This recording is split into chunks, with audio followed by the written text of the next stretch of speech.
Con una elegancia natural alejada de cualquier impostura, como correspondía a una mujer de su estatus, Betsy se paseaba por la cubierta de primera clase, atrayendo las miradas furtivas de los caballeros. Sobre ella se posaban también los ojos escrutadores de las damas. Una especie de sutil e inapreciable amenaza caía sobre las adineradas pasajeras que viajaban a bordo de aquella mole de acero cada vez que Betsy decidía recorrer el tramo que separaba la sala de lecturas del espacio donde se encontraba el cálido y animado café estilo París. Ellos sabían que viajaba sola. A ellas les gustaría que no fuese así, que al menos tuviera una compañía masculina que disuadiese a sus amigos, novios o esposos. Pero Betsy no estaba para cortejos. Siempre vestida de blanco inmaculado, largos collares de perlas colgaban de su cuello salvando el resalte de su pronunciado escote para precipitarse hasta la cintura, poco más arriba de las caderas que tan airosamente agitaba bajo los pliegues de sus largos vestidos.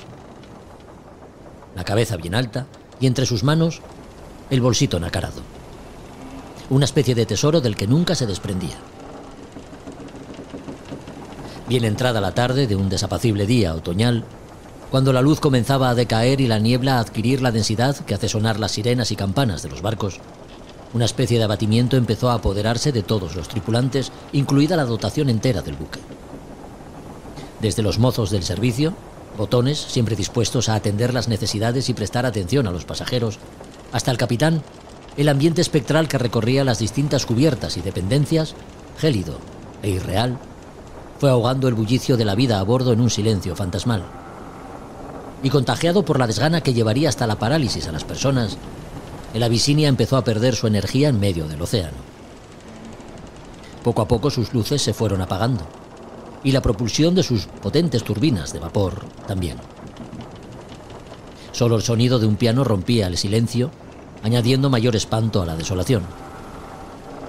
Allí, en el salón del café estilo París, la delicada Betsy acariciaba sus teclas con el bolso nacarado abierto en su regazo. A Son de Mar, el podcast para marinos y amantes de la navegación.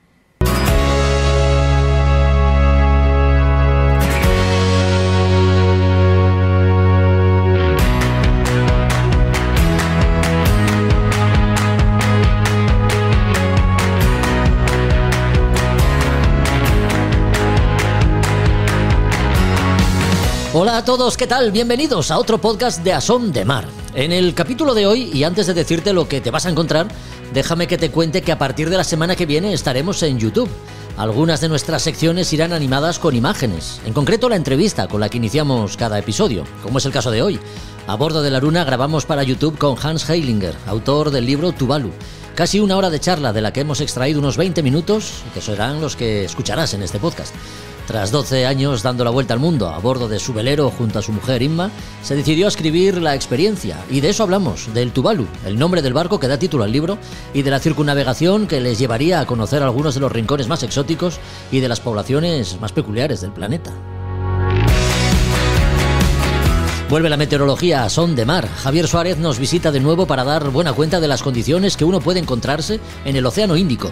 ¿Y por qué el Índico y no cualquier otro océano? Porque el Índico es el que han cruzado los barcos de la Mini Globe Race, la vuelta al mundo en solitario y con escalas. La excusa perfecta para conocer los modelos que rigen por aquellas aguas.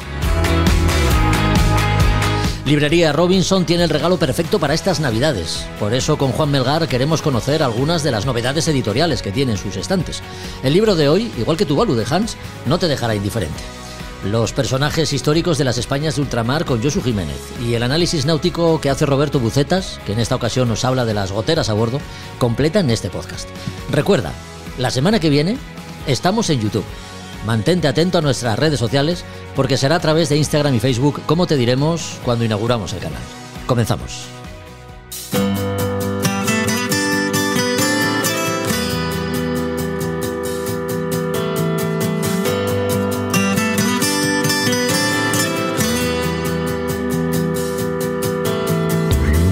Dedicar 12 años de la vida a algo es dedicarle mucho tiempo, y en 12 años pueden aprenderse además muchas cosas, porque 12 años son como una vida dentro de otra si sabemos aprovecharlos bien. A quienes nos gusta navegar todo ese tiempo, 12 años, dedicados a dar la vuelta al mundo en velero, pues es un sueño que se queda en la almohada cada mañana a la espera de la noche siguiente y que sin embargo hay personas decididas a cumplirlo. Lo hizo Hans Heilinger junto a su mujer Inma. 12 años de sus vidas los dedicaron a circunnavegar la Tierra a bordo de su barco el Tuvalu, el nombre que da título al libro en el que recogen sus experiencias y las vivencias acumuladas. Mares, océanos, ríos, selvas, islas, playas, muchos fondeos, algún que otro susto, sorpresas muy agradables y también de las otras, personas. En definitiva, 12 años de mar que protagonizan esta entrevista de A Son de Mar que tendrás en YouTube la semana que viene. Así que sin tantos preámbulos, vamos a saludar ya a Hans Heilinger en A Son de Mar. ¿Qué tal, Hans? ¿Cómo estás? Muy buenas. Hola, buenos días. Pues muy bien, muchas gracias por invitarme. Tuvalu, si no estoy yo muy equivocado, es el nombre de un archipiélago.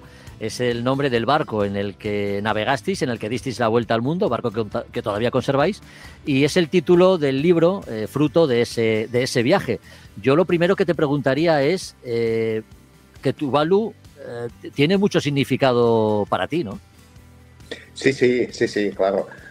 De hecho, cuando dimos el nombre al barco, compramos el barco nuevo, es un Dufour 40 Performance en el año 2004. Claro, teníamos que elegir un nombre, como siempre, ¿no? Sí. Y yo di este nombre porque pensé, bueno, claro, si el nombre ya tiene el barco ya tiene este nombre, algún día hay que ir allá. Y el archipiélago de Tuvalu son 9 islas que se encuentran en la altura de Fiji, un poco abajo del Ecuador.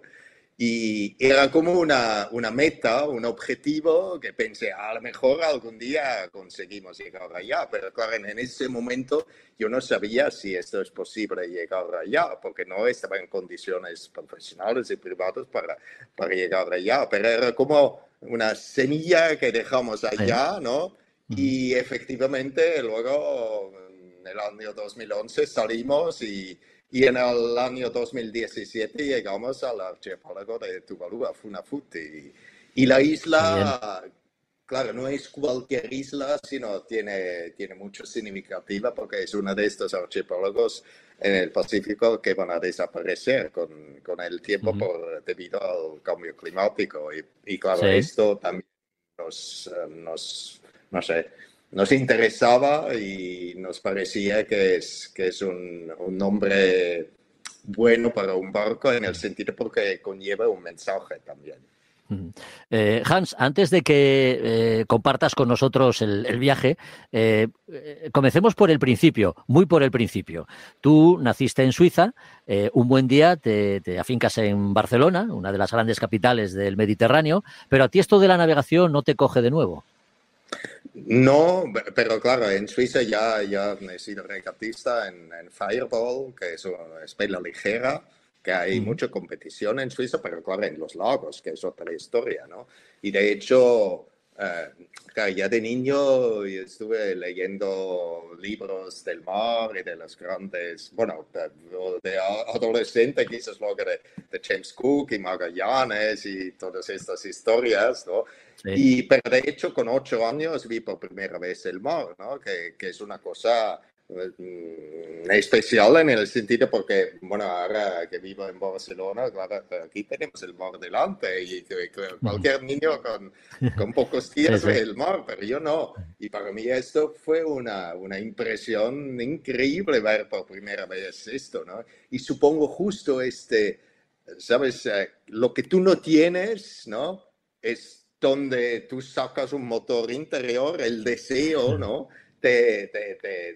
Tú lo tienes todo en tu imaginación, ¿no? En los libros, en los atlas, pero no puedes acceder, ¿no? Y este motor, supongo, me ha llevado al final a dar la vuelta al mundo, ¿no? Hans, ¿cuánto tiempo te llevaba rondando la cabeza dar la vuelta al mundo a vela? Empezó de pequeño este sueño del mar, pero claro, no era una cosa, a ver, como niño o como adolescente, esto está totalmente fuera de lugar, pero cuando compramos Tuvalu, antes ya teníamos otro velero, un día 98, que si no me equivoco es un astillero español que ya no existe, que se hacía en el País Vasco, creo. Bueno, navegamos con este barco, pero claro, con Tuvalu ya sabíamos que podemos ir más lejos, ¿no? Pero es Sí, el típico barco del Mediterráneo, porque es un barco de fibra de vidrio, ¿no? No es un barco de vuelta al mundo, que normalmente los típicos barcos son de acero o de aluminio, ¿no? Robustos o Halberglasis, que son, ¿no? Es un barco de esto. Pero yo tenía este sueño, ¿no? Y cada vez leí más libros de Montessier, de todos los famosos que hicieran estas cosas. Y claro, esto iba cada vez más en aumento, pero yo lo tenía dentro y pensé, bueno, al menos lo leo. Hasta que luego en verano 2010, llegando a Mykonos, sí. por la noche, de repente mi mujer, la Ima, me decía, oye Hans, ¿por qué no damos la vuelta al mundo? Y claro, Mm. yo a mí yo pensé, me ha tocado la lotería, ¿no? Porque ¿qué Sí, mujer te propone hacer un proyecto así? Porque normalmente son los hombres que quieren hacer esto y no se arrastran la mujer y luego la mujer en el Caribe se sí. despide y dice, bueno, este capullo me dio todo, ¿no? Sí, Pero no es el caso era la misma. Y luego, sí. claro, tardamos un año entero de deshacernos de toda la vida que hemos montado, como todo el Ujú. mundo, ¿no? Y adaptar el velero en sí, ¿no? Yo creo en esto hay uh, una característica de un navegante oceánico que es muy importante, que parece un poco tonto si lo digo, pero Mm. zarpar es extremadamente importante. No solamente el hecho que te alejas de la costa, sino con todo lo que conlleva, ¿no? Que dejas atrás toda una vida, ¿no? Y Sí. delante hay una incertidumbre que tú intuyes que va a ir bien, pero no hay ninguna certeza en esto, ¿no? Ujú. Y supongo, si tú tienes ganas de hacer esto, tú zarpas, ¿no? Y tú tienes ganas de experimentar cosas nuevas, desconocidas, que ya no tienes tanto bajo control, ¿no? Claro. Dejas Ujú. atrás la vida que supuestamente es seguro, ¿no? Pero claro, ¿no? El, Barcelona es muy peligroso, ¿no? Te pueden robar, te puedes tener accidentes en la Sí, autopista y cruzar el Atlántico al Pacífico es mucho menos sí. peligroso. Pienso yo, ¿no? Pero claro, aparentemente es mucho más Sí. peligroso porque se piensa en los temporales Ujú. y todo esto, ¿no? Pero si tú tienes esta actitud de dejar la zona de confort, ¿no? Dejar atrás una vida y meterte en una vida nueva, lo que es zarpar, ¿no? Esto es súper importante. Pasa un año aproximadamente entre que tenéis la idea de dar la vuelta al mundo y que zarpáis, ¿no? Que soltáis amarras. ¿Cómo se prepara un viaje de estas características? ¿Cuántos tiempos llevó y cuál fue tu prioridad? ¿Dónde tenías tu atención puesta para que todo fuese como tú pensabas que tenía que ir? Es decir, que las cosas funcionasen bien. Bueno, claro, primero de todo hay que tomar una decisión, ¿no? Hay que fijar Mm. la meta, ¿no? Porque las metas dan vigor en tu vida, ¿no? Y tú tienes que tomar la decisión que quieras hacer esto. Pero claro, no te vas, al menos en nuestro caso, no nos fuimos el día siguiente, porque yo creo que sería una imprudencia, al menos por el barco, ¿no? Y Claro, explica, claro. había como dos partes, ¿no? Un parte en tierra, teníamos que deshacer por completo nuestra vida, ¿no? Yo tenía un estudio de arquitectura, he sido profe en universidades y tenía que deshacer todo esto, luego todos los contratos y tal, Claro, el sí. piso, ¿no? Que esto No, no era un conlleva paso tiempo. fácil, no era un paso No, fácil no, de dar, desde luego. no, y a Claro. mucha gente esto ya da miedo, ¿no? Y luego el barco en sí, como ya decía, es un tipo 40 Performance, que es un barco típicamente bueno, de regatas o de crucero en el Mediterráneo, pero no es un barco oceánico, pero en realidad no hay barcos malos, ¿no? Solamente hay barcos que tú utilizas en lugares equivocados, ¿no? Al menos Ujú. si, digamos, si la estructura de un barco está más o menos bien, ¿no? Sí. Pero íbamos modificando el barco en el sentido que añadimos las típicas cosas que luego tú necesitas y que eso es lo más importante, el componente más importante ha sido el piloto de viento, ¿no? Que en Mimp Island que nos permitía que cruzamos todos los océanos grandes con el piloto de viento que es mecánico, ¿no? Que no tiene gasto de electricidad, ¿no? Y por lo tanto, pues ya ahorras en este sentido mucha energía y es muy fiable, ¿no? Y luego, claro, pusimos una desalinadora, pusimos placas solares, todo el tema de comunicación, onda corta, y esto en realidad es un año de trabajo. Pasamos todo el invierno modificando el barco y claro, había también un momento que pensamos, a lo mejor sería mejor cambiar el barco, pero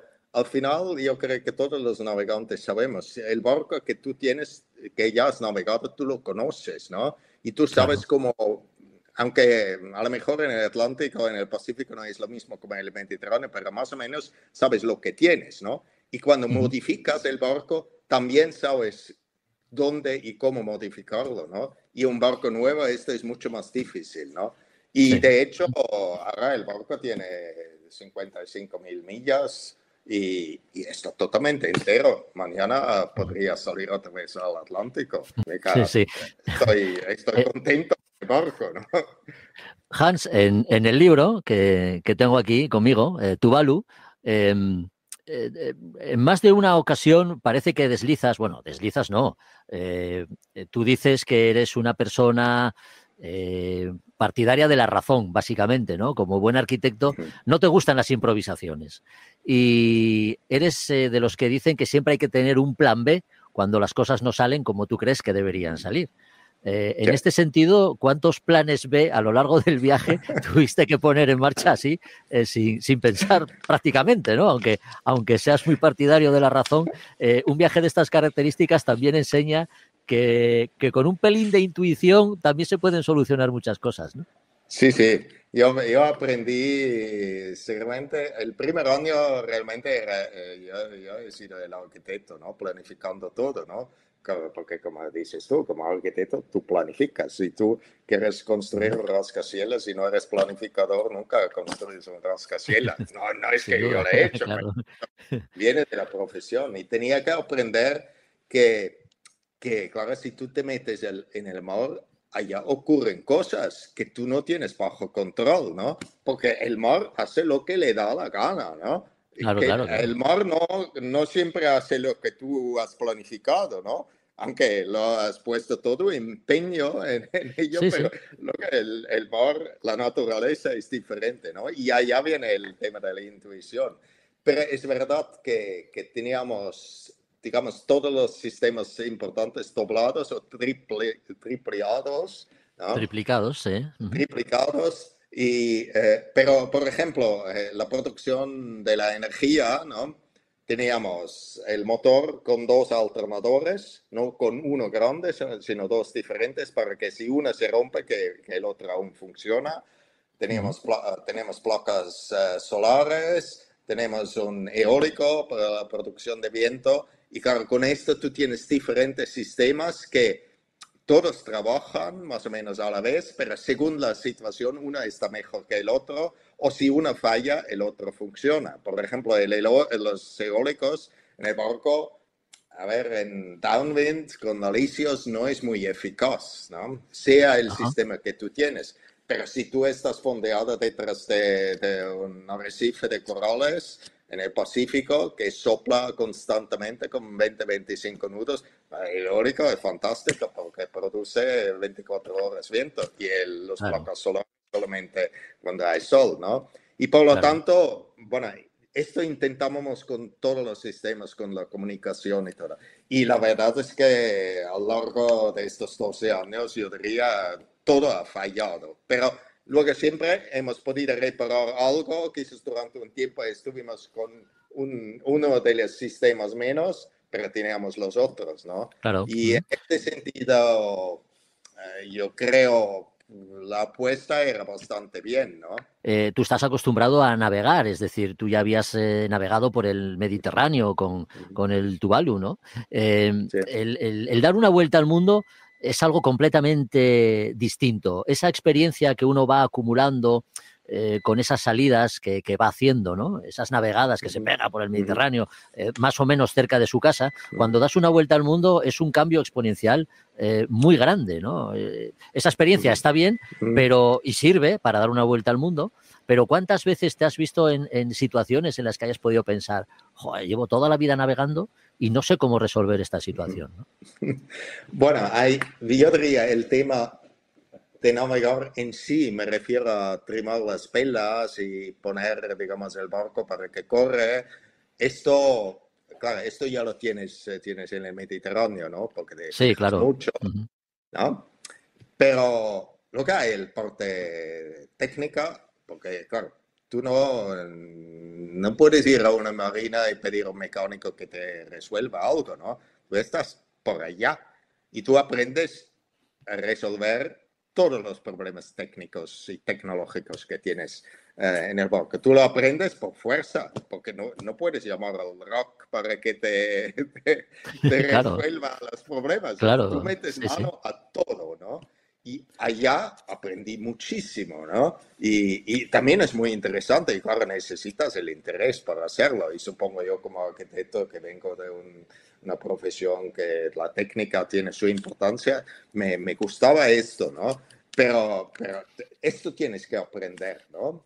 Pero lo haces sí o sí. Tampoco sirve mucho prepararte antes para esto, porque yo me acuerdo que hice un curso de motores de diésel, de motor un fin de semana, desmontamos todo, pero la verdad era muy bueno el curso, pero la verdad es que no aprendí nada, porque tú aprendes cuando tú vas a tu propio motor y Claro. desmontas no sé qué, Sí, ¿no? sí, sí, Allá, sí. ¿no? Y Sí, tú te sí. tienes que poner mano a esto, ¿no? Y luego la otra cosa que, claro, es muy diferente es la meteorología, ¿no? Porque Claro. el Mediterráneo, claro, no hay huracanes, o bueno, ahora hay medicanes, pero esto es otra cosa, ¿no? Planificar las temporadas, que es muy importante, luego navegar con mareas, entrar por ejemplo, en los Tuamotus, los atolones, ¿no? Que hay pases estrechos, que solamente en ciertos momentos, cuando la marea está en slack time, está quieto, tú puedes entrar y salir. Todas estas son cosas que no existen en el Mediterráneo. Pero es Claro. muy interesante como navegante, ¿no? Me gusta mucho esto. Y de hecho, por ejemplo, en el Mar Rojo, que tardamos mucho por propósito, queríamos disfrutar todo el Mar Rojo, porque mucha gente corre el Mar Rojo lo más rápido posible. Salen de Djibouti, ponen motor, porque hay vientos en contra, ¿no?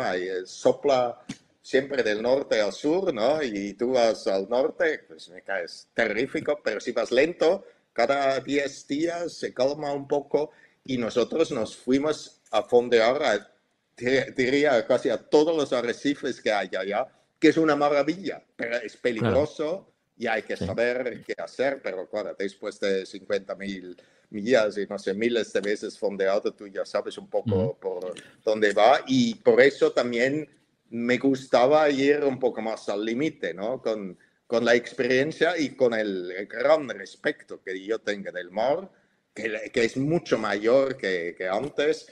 Tú puedes hacer cosas que quizás, sí, que rascas un poco los límites, ¿no?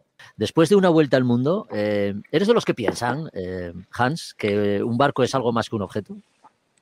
Claro, yo tengo una relación muy íntimo con mi barco. Ahora, Ujú. mi mujer, espero que no escuche este podcast. No Yo se vaya a tengo una cegar en relación exceso. amorosa con mi barco. Sí. Nos hablamos a menudo y le doy caricias, no Y te solamente, contesta a claro, su manera, ¿no? sí, Te sí, contesta a no, su no. manera. El Tuvalu me habla, yo hablo con él y tenemos así una confianza mutua, ¿no? Y desde luego para mí el barco es mucho más que fibra de vidrio y aluminio y trastos tecnológicos. Y yo creo, A ver, ya sé que esto suena un poco cursi si se dice esto, ¿no? Pero es verdad. Yo lo toco y le doy cariño. O me acuerdo cuando regresó de la pandemia al barco, yo estaba seguro que el barco estaba súper contento que yo regreso. Me estaba casi saltando de alegría, ¿no? Sí. Pero aparte de esto, digamos, faceta cursi que ahora digo, hay una cosa más al fondo, porque, claro, por el hecho que tú estás allá fuera en esta inmensidad, ¿no? Tú estás con tu súper pequeño barquito en medio del océano, ¿no? Y, no sé, 3, 4 semanas delante hay la siguiente isla. Allá hace falta que tú confías por completo a tu barco, ¿no? Tu Y barco, allá sí. nace esta relación íntima, ¿no? Y claro, yo siempre hacíamos el mantenimiento de la mejor manera que pudimos, ¿no? Y cada día iba revisando el barco, pero luego pasan cosas. Pero en alguna manera, tú tienes que confiar que tu barco te lleva a la próxima isla. Y lo peor que te puede pasar es cuando pierdes esta confianza, ¿no? Es cuando tú realmente entras en crisis, ¿no? Y por ejemplo, después de la pandemia, cuando salí de Repac, de Langkawi, en Malasia, el primer tramo hice solo, ¿no? Y hasta Phuket. Y esto era sobre todo recuperar esta confianza que he perdido, porque claro, yo sabía, yo tenía que arreglar muchas cosas porque el barco estaba parado durante la pandemia y sabía que delante tengo 3.000 millas en alta mar casi sin ninguna asistencia, porque una vez tú sales de Phuket, claro, luego hay Maldivas, Djibouti, Sudán, Egipto, todos lugares que no tienes que pensar que tú encuentras a alguien que te pueda arreglar el barco, ¿no? Que hiciste además, que hiciste en solitario además, ese tramo. Ya lo Sí, hiciste un en parte solitario, en ¿no? solitario, luego un parte con mi mujer, un parte también con amigos, ¿no? Bien, sí. Pero claro, tú tienes que creer que esto funciona y tú haces todo lo que puedes, pero no lo sabes, ¿no? Porque durante un tiempo el barco no navegaba, ¿no? Y allá recuperar esta confianza, yo diría más o menos cuando llegábamos yo diría Sri Lanka, que pasamos un poco al sur, allá he vuelto a creer que sí, esto me va a funcionar, ¿no? Y de hecho no tenía ningún problema hasta en Egipto, allá en un muy mal sitio, se me para el motor por hongos que teníamos en el tanque, pero todo iba súper bien, ¿no? Pero Ya. es confiar en este trasto, ¿no? La conversación continúa. Casi 60 minutos de charla fueron los que mantuvimos con Hans Heilinger en el Aruna. Toda la entrevista completa, apoyada en las espectaculares imágenes del viaje que fueron captando Hans e Inma, tanto para fotografía como para vídeo, podréis verla a partir del jueves que viene, dentro de una semana en nuestro recién estrenado canal de YouTube. Así que no te lo pierdas. A Son de Mar, el podcast de Jorge Uría.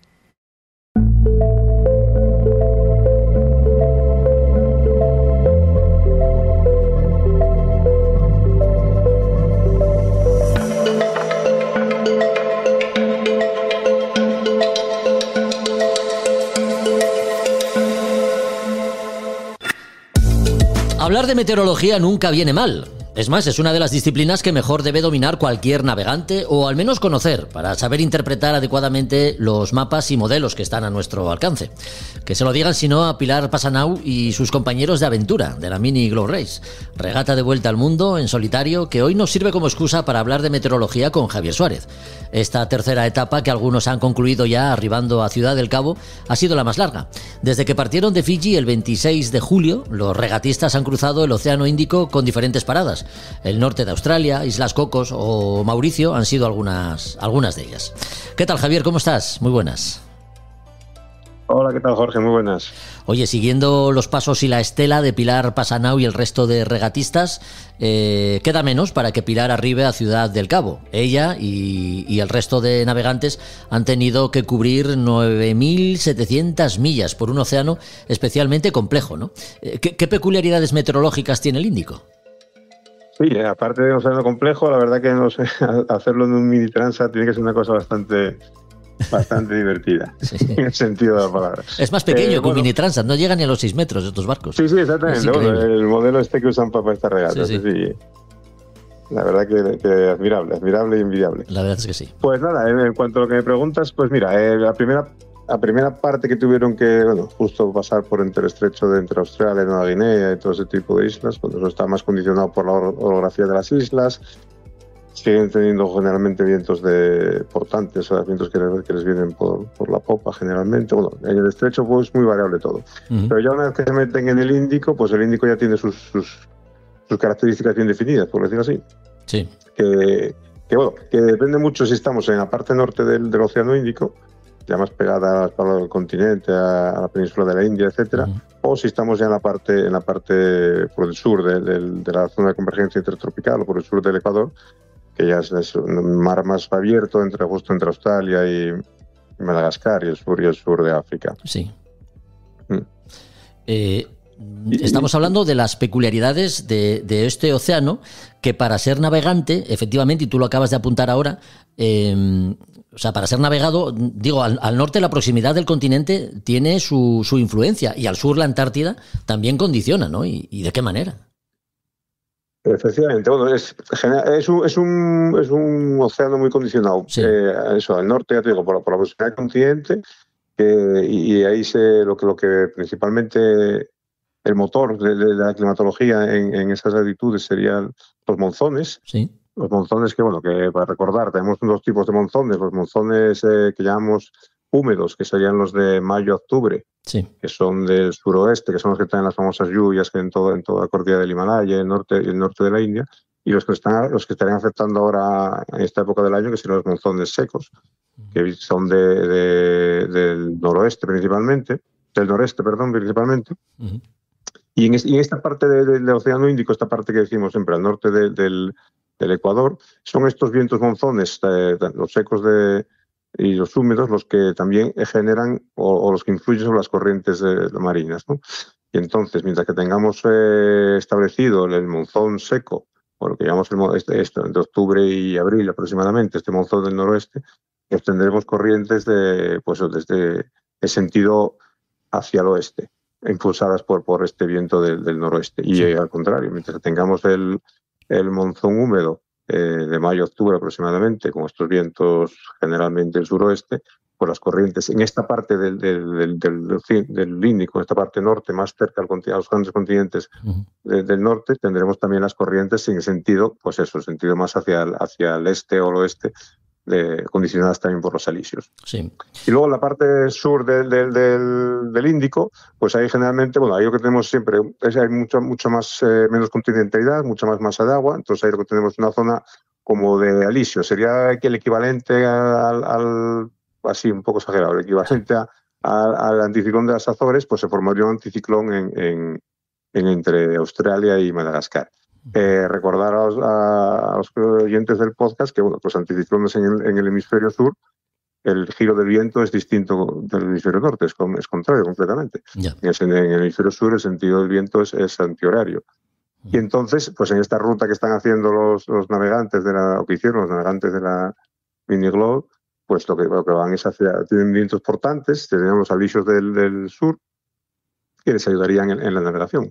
Sí. Siempre que estuviera bien establecido este anticiclón. Sabemos que las borrascas que nos afectan al norte peninsular se descuelgan del Atlántico Norte, más o menos, pues por encima de la península de Labrador, ¿no?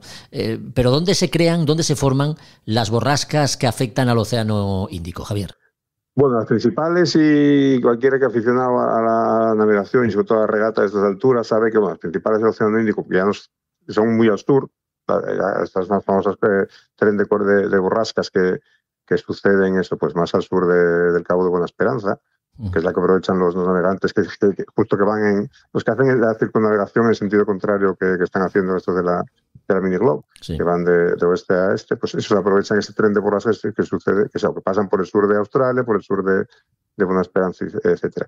Y también en el norte, en la parte continental que hablábamos, en la parte más cerca del continente asiático, y entre la península arábiga y la península de la India, ahí se suelen formar también borrascas, fuertes borrascas, incluso pues, de carácter ciclónico, de importantes tormentas, también asociadas también a cambio de los monzones, por ejemplo, o a fuertes contrastes de temperatura entre la península arábiga y el mar que la rodea, ¿no? Sí. Entonces, pero las principales borrascas siempre, las del tren de borrascas se forman en latitudes por debajo de los 40 grados, o si no también cerca del norte cerca pegadas al continente, que sería la zona de convergencia intertropical más al norte. Sí.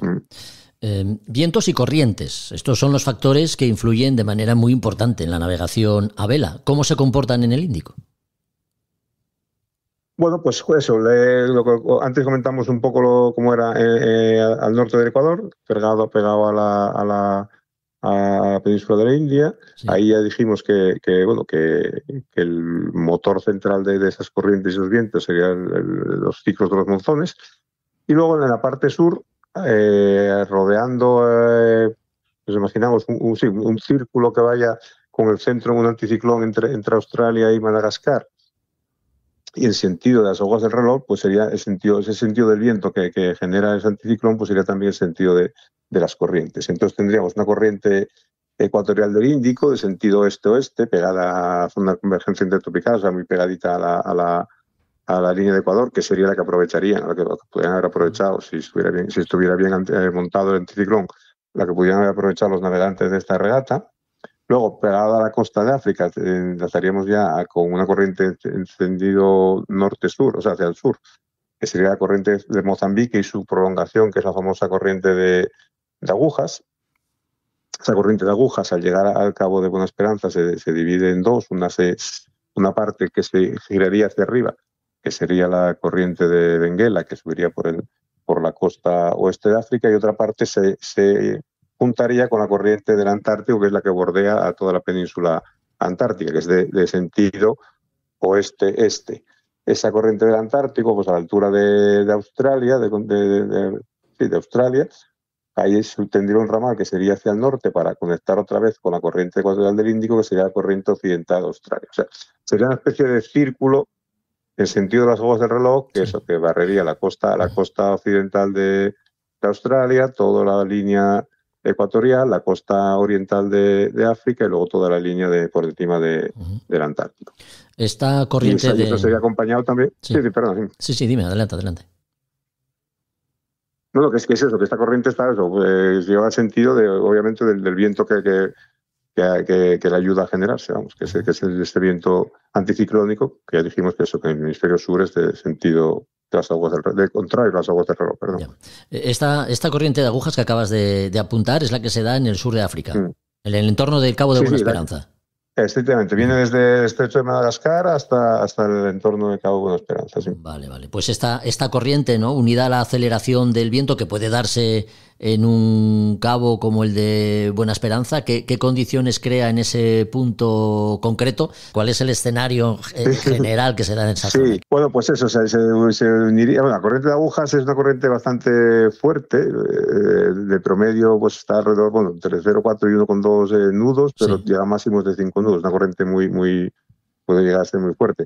En este caso, esta corriente les favorece, les empuja, les arrastra hacia su destino, acompañado también al viento. Y justo al doblar el cabo, pues lo que nos pasa siempre en todos los cabos, que lo hablamos siempre lo hablamos más veces en el podcast, que las corrientes en los cabos, las corrientes de aire en los cabos se suelen acelerar, se aceleran.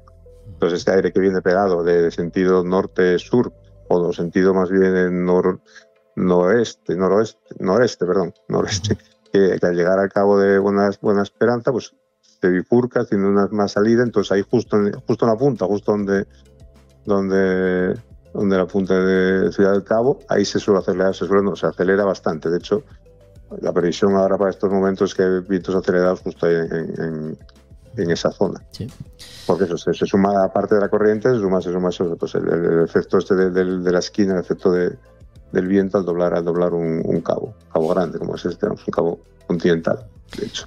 Hay que ver cuántos condicionantes, elementos orográficos, climáticos también hay que tener en cuenta a la hora de hacerse a la mar. No te digo nada si estás regateando, ¿no? Lo que da, digamos, la idea del mérito que tienen quienes están participando ahora mismo en esta regata, en la Mini Globe Race, una regata que hemos querido seguir pero desde otro punto de vista, desde el punto de vista de un meteorólogo, en este caso técnico en meteorología, como es Javier Suárez, a quien agradecemos una vez más la visita, Javier, así que a ver si te escuchamos en el siguiente podcast que hablemos de meteorología.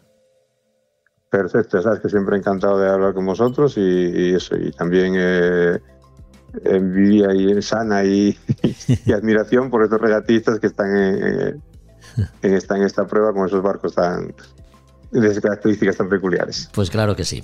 Bueno, pues hasta el próximo programa. Un abrazo. Venga, otro abrazo para vosotros. Venga, chao, Jorge.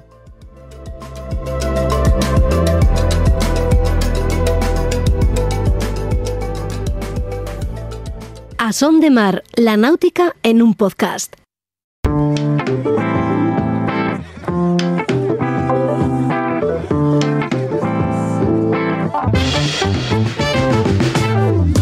Empiezan a sonar los cascabeles que anuncian la llegada de Papá Noel montado en su trineo y cargado de paquetes que guardan en su interior los libros que puedes encontrar en Librería Robinson y de los que dan buena cuenta los capítulos que dedicamos en A Son de Mar a hablar con Juan Melgar, precisamente.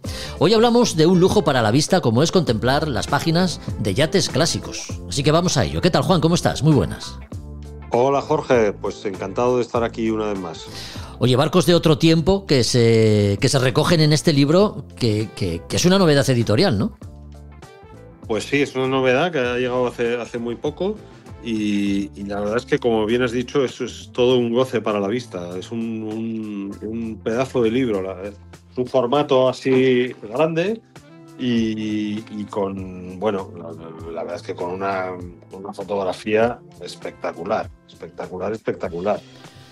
Desde luego. De esta misma colección, Juan, es el libro Veleros de Leyenda, que yo tengo aquí en mis estanterías, donde exacto, destaca... Sí, es un poco, si quieres, es un poco una versión de Veleros de Leyenda corregida y aumentada sobre todo en lo que se refiere a tamaño, con lo cual, pues ha quedado magnífico, porque claro, estas fotos también, cuanto más grande un poco, mejor, ¿no? Se aprecia mucho más todo, los detalles y todo. Juan, ¿y qué barcos se recogen en este libro? ¿Podemos conocer el nombre de algunos? Sí, claro, mira, a ver, empieza con un plato fuerte, por ejemplo, que es el Atlantic, que es una goleta de estas de 3 palos espectacular, que yo creo que alguna vez la he visto. Sí. Y vamos, es un barcazo de esos que se queda uno, bueno, hipnotizado mirándolo. Luego hay otras que también, bueno, barcos míticos también sobre todo muchos se suelen ver en los circuitos de regatas del Mediterráneo. Pero por ejemplo está el Spartan de la clase Nueva York, que es un clásico que, bueno, la verdad es que es una delicia verlo navegar. Tiene un barco rapidísimo, yeah. un Harrison rapidísimo. Por ejemplo hay el Topaz, que es un clase J, que es un clase J recién diseñado de ahora.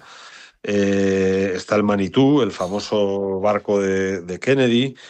Está el France, que es el primer barco francés que hubo en la Copa América. Este es un poco más moderno. Uh-huh. El Marigold, que es un cúter inglés que también del siglo XIX, que está ahí a flote, que yo, si no me equivoco, suele estar en el Náutico de Barcelona. El Marisca, un 15 metros. Entonces, bueno, son ese tipo de barcos. Yeah. Que espectaculares. Luego también hay barcos pequeños también, o sea, hay un poco de todos los tamaños, no son todo grandes goletas de 3 palos, pues sino que hay un poco de... El Aruna no sale. El Aruna he escrito a la editorial para protestar. Y he dicho que cómo se ha podido dejar semejante joya sin incluir. Para una siguiente edición, lo dejamos para una siguiente edición. Para la siguiente edición. Grandes clásicos asturianos. Eso es. En cualquier caso, Juan, oye, son barcos cuya estampa marinera, ese velamen que despliegan al viento, ¿no? Y esas carenas que parecen cortar el agua como un cuchillo hace con la mantequilla, digamos que por todas estas características son barcos que enamoran a cualquiera, ¿eh? Son barcos que enamoran a cualquiera, y cualquiera que haya tenido ocasión de verlos navegar, sobre todo en esas regatas de clásicos, como la Puig de Barcelona o la de la IES Balears de Palma o la de Mahón, la de la Copa del Rey de Mahón. Es un espectáculo fascinante. Al que le gusten los barcos, desde luego, le vale la pena y le compensa ir a ver una de estas regatas, a seguirla desde el agua, y si puede también al que le guste embarcarse. Muchas veces no es difícil conseguir sitio en estos barcos. A veces, yo me he encontrado muchas veces con armadores que andan escasos de gente, o sea que a cualquiera que tenga un poco de interés, no es algo difícil de conseguir. Pues eso está bien saberlo. Sí, está bien saberlo. Oye, la calidad fotográfica, Juan, está garantizada. ¿Cómo son los textos en los que se apoyan estas imágenes? Pues los textos son de François Chevalier, que es un arquitecto naval francés, y bueno, pues cuentan un poco, eso está escrito por alguien que sabe. Bueno, te cuentan un poco la historia del barco. Pues estos barcos, además, como normalmente lo que les ha pasado con muchos centenarios, han pasado por muchas cosas y por muchas. Por ejemplo, se ha tenido que restaurar generalmente varias veces a lo largo de su vida. Entonces, pues bueno, cuenta un poco eso. Van las sucesivas restauraciones, pues a veces les cambian el aparejo, les cambian el. Y es, bueno, narra un poco eso de la vida que han tenido los barcos. Antes mencionábamos Veleros de Leyenda, ese libro que va en la línea de este, ¿no? Yates Clásicos. Este último título, Yates Clásicos, del que estamos hablando, también apuesta por el buen papel y el cuidado diseño. Eso está fuera de duda. Sí, es un libro grande, gran formato, o sea, así como Veleros de Leyenda es más pequeño, pues depende un poco de. Estos son libros muy buenos para regalar, entonces ya pues depende del tipo de regalos, del cariño que le tenga uno a la persona que le va a regalar, puede regalar el grande o el pequeño. Este grande, desde luego, con ese queda uno fenomenal, vamos, como un príncipe regalando un libro de estos. Sí. Pues ya lo has dicho, como es un gran regalo y algunos ya estamos redactando cartas para Papá Noel y Reyes Magos, ¿qué podemos hacer para ponernos en contacto con Librería Robinson para llevarnos este libro a casa o cualquiera de los títulos que tenéis por ahí por la librería? Juan, cuéntanos. Pues pueden pasar por la librería, que es siempre lo que más nos gusta, y venir a ver los libros y compararlos, verlos y charlar con nosotros.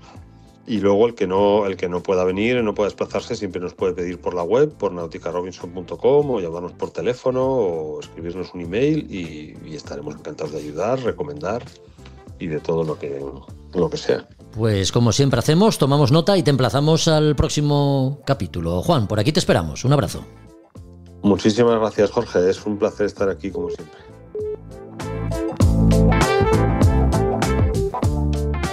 A Son de Mar, la náutica en un podcast.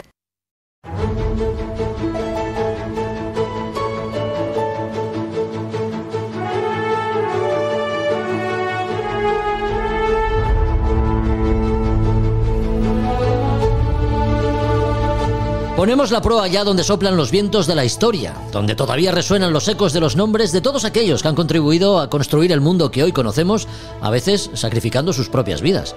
Hoy hablamos de Juan Fernández, que bien podría ser un señor cualquiera de los que nos encontramos por la calle, pero no. Juan Fernández fue piloto mayor del Mar del Sur e hizo cosas importantes. ¿No fue así, Josu? Cuenta. Muy buenas a todos, aquí desde el Mugo, aquí estamos reunidos, que no podemos ir a navegar, y bueno, pues vamos a contar aquí la historia de Juan Fernández, que alguno lo conocerá por las Islas de Juan Fernández, y voy a empezar por un poema que le escribieron a don Juan Fernández, que dice así: por la banda del este a mano diestra, por una brújula marcada y derrotero, la tierra al mismo tiempo se nos muestra, que de ella nos das cuenta un marinero, diciendo, la señal es esa nuestra, por donde Juan Fernández el primero llegó por caso digno de renombre a dar a aquestas ínsulas su nombre. Esto se escribió en el Mar del Sur el 22 de noviembre de 1574. ¿Y qué dice aquí? Pues dice pues, que fue el primero el que encontró esas islas y el que consiguió pues, una gesta que ahora os voy a contar. Este hombre pues, nació en Cartagena, se cree, Cartagena, la de Levante, que se conocía en aquella época, que es la actual Cartagena, y en principio, pues bueno, se cree que nació en 1528, por ahí. Y bueno, pues hay muchas, no está claro dónde nació, pero se cree que nació ahí. Entonces, bueno, podemos decir que Fernández ya era adolescente, ya cuando era adolescente era marino, y en 1550 arribó a la costa de Chile. Recorrió el Pacífico Sur, en 1562 acompañó a Francisco Villagra a la conquista de la isla de Chiloé, que si alguien la conoce debería ir, yo me encantaría ir allí, que está al sur de Chile y es algo maravilloso, una de las últimas islas que fueron españolas después de las independencias. Estuvo en el Callao y fue la expedición de Álvaro de Mendaña. Ese libro que tengo escrito además también ahí sobre esa expedición. Y ahí fue piloto en el Nuestra Señora de la Guarda. También fue como maestre en otro navío, en el San Juan Vizcaíno, y en 1574 formó parte de la tripulación del navío Nuestra Señora de los Remedios para emprender el viaje a Valparaíso. Y aquí es donde escribió pues eso, sus páginas más importantes. Ahí había el virreinato del Perú. Y bueno, pues al sur estaba Chile, Valparaíso y todo lo que se había ido conquistando pues en tiempos anteriores, ¿no? De Pizarro en adelante. Y entonces había unos grandes problemas para cruzar a Chile por vía terrestre, estaba el desierto de Atacama, etcétera. Y pues la cuestión era hacerlo de forma marítima, pero ¿qué teníamos enfrente? La corriente Humboldt que tiraba para el norte.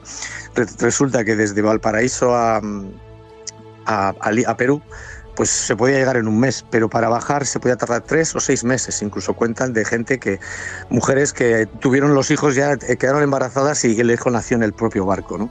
Entonces, bueno, pues nuestro Juan Fernández, que ya tenía conocimientos de todo lo que es el lago español, que es como se conocía al Pacífico, decidió que, bueno, pues en vez de coger y tirar como todos empeñados contra la corriente, pues hizo lo que se le podía ocurrir a cualquier hora, pero en aquella época era arriesgarse a salir fuera, y lo que hizo fue salir hacia el oeste, hacia el oeste bastantes millas para liberar esa corriente y comprobar si no había más corriente allí.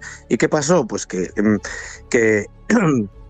en 1574, como estaba contando, hizo eso, consiguió librar la corriente de Humboldt y llegó a Valparaíso en un mes. ¿Qué ocurrió? Pues que cuando llegó allí nadie le creía que venía del Perú. Tuvo que enseñar los documentos, en los documentos venía la fecha y demás, y bueno, pues lógicamente pues aquello fue todo un éxito, pero esto lo que llevó es que, bueno, pues la gente empezó a llamarlo el brujo, porque eso debía ser un pacto con el diablo, y hasta la Inquisición, establecido en Lima, le hizo un juicio que al final, bueno, pues salió indemne, pero bueno, desde entonces pues no se le trataba exactamente igual. Pues, en esta travesía encontró las famosas islas que se llaman el archipiélago de Juan Fernández, pues que tenemos, por ejemplo, una isla que está a 670 kilómetros al oeste de esa costa, es decir, imaginar todo lo que salió hacia afuera.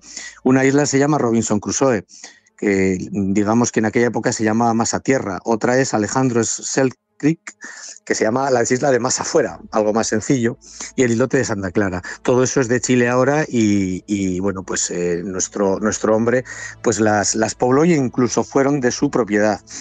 Hay indicios que desembarcó en Nueva Zelanda, que desembarcó en Australia, antes que Cook lo hiciera 2 siglos después. Lo que pasa es que nos acordamos de Cook, pero eso no está completamente comprobado, ¿no? Estuvo, como digo, en la expedición de Álvaro de Mendaña, buscando las islas de donde se creía que se encontraba el oro de las minas del rey Salomón, por eso se llaman así esas islas, y aseguran que descubrió la isla de Tahití en 1576. Se pasó la vida navegando y recorriendo, y siendo un maestre, un piloto mayor, como así era el gran cargo en el Pacífico.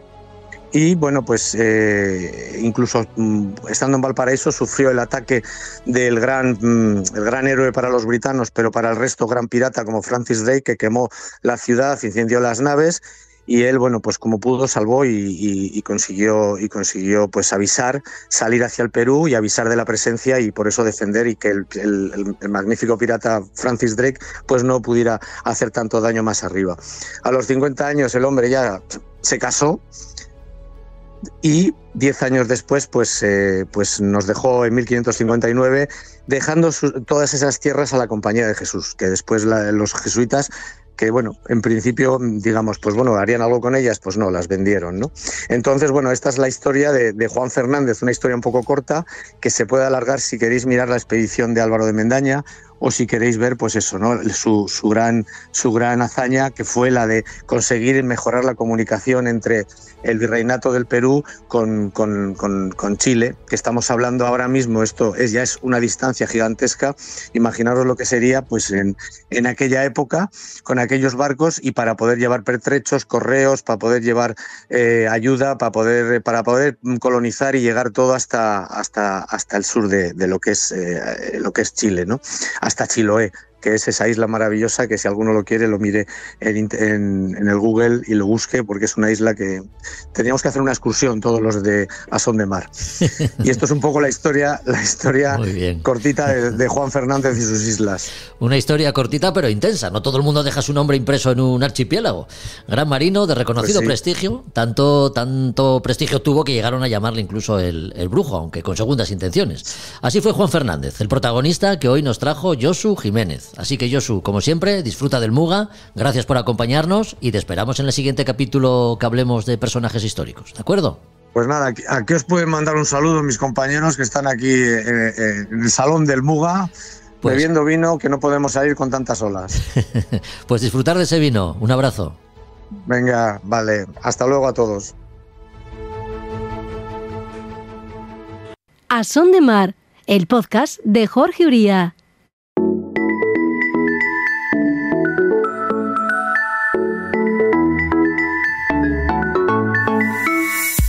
El agua es ese líquido elemento que puede volvernos locos cuando no la localizamos y además no sabemos por dónde viene. A veces un mal sellado en una escotilla, una grieta inapreciable en un metacrilato o un pequeño agujero en un portillo pueden convertirse en una pesadilla de consecuencias molestas, francamente. Con un pie en el invierno, estación del año fría y húmeda, conviene tener en cuenta todos aquellos puntos débiles por donde pueda colarse el agua a bordo. De eso vamos a hablar los próximos minutos. Lo vamos a hacer con Roberto Bucetas. ¿Qué tal, Roberto? Muy buenas. ¿Qué tal, Jorge? Buenos días. Oye, al margen de las entradas de agua indeseables a través de grifos de fondo y otras zonas del barco sumergidas, sobre la obra muerta y encubierta podemos encontrar toda una serie de sitios por los que el agua de lluvia puede colarse, ¿no, Roberto? ¿Con qué hay que tener especial cuidado? ¿Con qué zonas y elementos hay que tener especial cuidado? Sí, por supuesto, es menos peligroso que cualquier una vía de agua a través por debajo de la línea de flotación, que puede generar pues, consecuencias un poco indeseables en el barco, ¿no? Pero bueno, también es una cuestión que nos va a generar muchos rompederos de cabeza. Sí.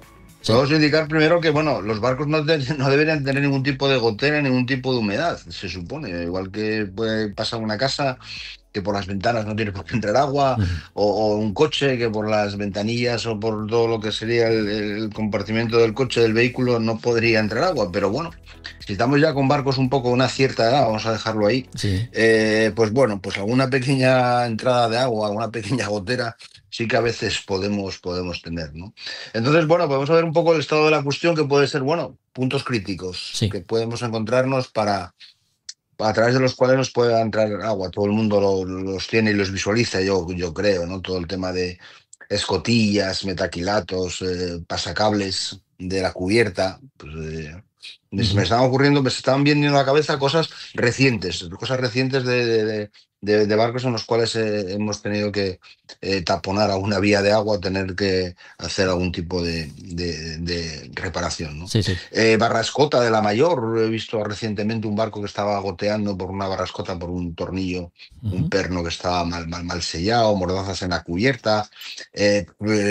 Cualquier orificio practicado en la cubierta tiene que estar convenientemente sellado, ¿no? Tenemos que aplicarle pues hoy algo que nos permita aislarlo y que impermeabilizarlo, que no pueda entrar agua a través de esos lugares, ¿no? Sí. Y lo más importante muchas veces es cuando tenemos esa gotera, esa colchoneta un poco con agua mojada, tenemos esa madera que está un poco húmeda, o vemos en el agua un poco, o vemos incluso en la sentina agua, y dices tú, no está entrando nada de agua por orificio por debajo de la flotación, pero hay algo de agua en la sentina, que puede ser perfectamente una gotera que esté un poco escondida, que no llegamos nosotros a verla, ¿no? Claro. Lo más difícil en estos casos suele ser el tema de el diagnóstico, es decir, por dónde se está entrando ese agua. Y muchas veces es muy evidente y muy claro. Si tenemos un metacrilato que está goteando, pues es que está entrando agua por ahí, o tenemos una escotilla que sella mal, pues está entrando por ahí. Pero muchas veces no es tan evidente, porque a lo mejor el agua entra por cualquier orificio, por cualquier tornillo en la cubierta, y va por el embolado, por la parte escondida de la parte interior del barco, y después gotea por otro sitio. Entonces es muy difícil. Lo más difícil de hacer las reparaciones es encontrar por dónde se está produciendo esa entrada de agua. Sí. Y después, por último, la reparación de esa gotera, ¿no? Eso serían un poco las fases un poco a tener en cuenta para el tema de reparaciones en el caso de humedades y goteras a bordo de los barcos. Ya lo has mencionado, ¿no? Es importante atajar cualquier entrada de agua dulce porque, queramos o no, si se produce de manera recurrente, puede acabar deteriorando materiales en el interior del barco y no digamos instalaciones eléctricas, ¿no? Que no se llevan demasiado bien con la humedad. Ya, por supuesto. Es decir, un barco en su interior, pues bueno, no tiene que estar, bueno, no te voy a decir que esté seco, sin nada de humedad como pueda ser una casa, pero bueno, no tendría por qué tener nada de humedad. Si tiene una correcta ventilación, oye, se puede recurrir a deshumidificadores para tener un ambiente un poco más seco, pero si está entrando agua es imposible tenerlo convenientemente, correctamente seco ese barco, ¿no? Y si vemos esa gotera, pues bueno, pues habrá que corregirlo, y corregirlo significa pues reparar ese metacrilato, y sería, pues bueno, pues habrá que renovarlo, habrá que quitarlo, habrá que limpiarlo convenientemente, todo lo que es las siliconas o el Sikaflex que pueda tener ese metacrilato, y después aplicarle otra vez otra silicona totalmente nueva, con una junta en función de la pieza que estemos reemplazando, y volver otra vez a sellarlo, al objeto de que no podamos tener nada de agua en el interior del barco. Hay muchas siliconas específicas para el tema de tratamientos de impermeabilización en cuestiones de escotillas y metacrilatos, y puede ser una de las más utilizadas, que todo el mundo nos puede venir a la cabeza, puede ser el Sikaflex. Hay un Sikaflex específico para sellar, un Sikaflex específico que sea multiusos, que sea adhesivo y a la vez sellador, y sobre todo si está en el exterior, pues que sea una silicona que tenga tratamiento ultravioleta para que no lo pueda dañar el sol, porque si no, cada cierto tiempo tenemos que andar renovando todos estos elementos, y que al final no deja de ser bastante incordio y bastante trabajo, ¿no? Y andar con Sikaflex y con siliconas, todo el mundo nos da un poquitín hasta de reparo, ¿no? Es decir, me voy a acabar pringando entero, y voy a acabar todo con todo medio barco lleno de Sikaflex, y al final lo voy a conseguir sellar la puñetera gotera, y perdón por la expresión, ¿no? Sí, porque además, respecto al mantenimiento, bueno, no tiene por qué ser especialmente complicado, ¿no? Hay muchas cosas que podemos hacer sin recurrir a ningún especialista. Sí, son cosas que podemos meterlas dentro del capítulo de bricolaje. Claro. Es una cosa que podemos hacer nosotros perfectamente. Bueno, tampoco si nos metemos a levantar una escotilla de cubierta de grandes dimensiones, pues bueno, pues oye, hay que tener un poco de cuidado, pero muchas de esas cosas sí que las podemos hacer nosotros mismos, y andar con la pistola de Sikaflex pues todo el día. Tiene que estar en el barco una pistola de Sikaflex siempre con el cartucho abierto, sellando por un sitio y sellando por otro. Pero también es decir, tenemos que ser un poco curiosos a la hora de la aplicación de todas estas siliconas, porque si no, la verdad es que bueno, podemos montar un poco de lío en el barco. Pero bueno, siendo un poco cuidadosos, perdón, no curiosos, no tenemos por qué tener mucho problema. Muchas de las cosas podemos hacerlas nosotros mismos, ¿no? Bueno, pues queda dicho, el agua es un elemento imprescindible para la vida, para la de los seres vivos, no tanto para los materiales que conforman la estructura de un barco, que pueden deteriorarse a veces peligrosamente si no hacemos un correcto mantenimiento de las estructuras por donde pueda colarse el agua, claro. De eso hemos hablado, y de las consecuencias no deseadas de la entrada de agua en el barco, con Roberto Pucetas. Así que, Roberto, muchas gracias de nuevo por la compañía, y hasta el siguiente capítulo. Un abrazo fuerte. Gracias a vosotros, un abrazo. Pues hasta aquí otro episodio de A Son de Mar. Recuerda que iniciamos travesía también en YouTube a partir de la semana que viene, que será cuando podrás ver los primeros contenidos, ya sabes, la entrevista completa que hemos mantenido con Hans Heilinger, uno de nuestros protagonistas en este capítulo, que incluirá imágenes de su viaje alrededor del mundo. Os iremos informando de su publicación a través de nuestras redes sociales, de Instagram y Facebook. Si te han gustado los contenidos de este episodio, compártelos con familia y amigos en cualquiera de las plataformas que emplees para escucharlos. Y si tienes algo que anunciar, pues puedes utilizar A Son de Mar como tu mejor plataforma para llegar a tus clientes. Hasta el próximo podcast. Aquí nos encontramos. Adiós.